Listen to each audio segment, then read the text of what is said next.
নমস্কার, কে রয়েছেন? হ্যালো। হ্যাঁ হ্যালো ম্যাডাম, আমি চুচুড়া থেকে বলছি, সমীর কুমার দা। হ্যাঁ বলুন। হ্যাঁ, আমি স্যারের সাথে একটু কথা বলতে চাই।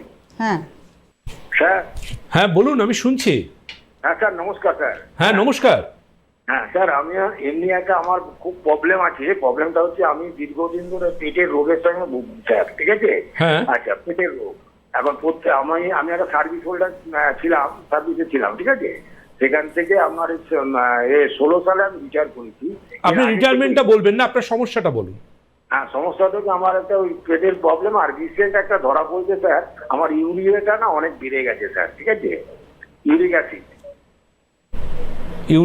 ইউরিক অ্যাসিড বেড়েছে না ইউরিয়া বেড়েছে? ইউরিয়া স্যার, ভুল বলছি স্যার, ইউরিয়া অ্যাসিডটা বলে বেড়েছে, ঠিক আছে? ইউরিয়া অ্যাসিড বলে কোনো অ্যাসিড হয় না, ইউরিক অ্যাসিড বেড়েছে। হ্যাঁ, বেড়ে গেছে। হ্যাঁ, ওটা কত আছে বলুন?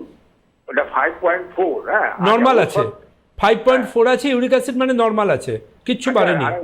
হ্যাঁ স্যার, ওর সাথে একটা আরএফ আছে, আরএফটা করছি ব্লাডের সাথে, ওটা হচ্ছে 162.97। আপনি এত দুশ্চিন্তা করবেন না, আপনি রিপোর্টগুলো পাঠান। আপনার ইউরিক অ্যাসিড সম্পূর্ণ নর্মাল আছে। যিনি বলেছেন বেড়ে গেছে তিনি ভুল বলেছেন, আমি অন ক্যামেরা বলছি। ইউরিক অ্যাসিড আপ টু 7 অবধি আপনি নিশ্চিন্ত থাকুন। 7 পেরোলে তখন ভাববেন।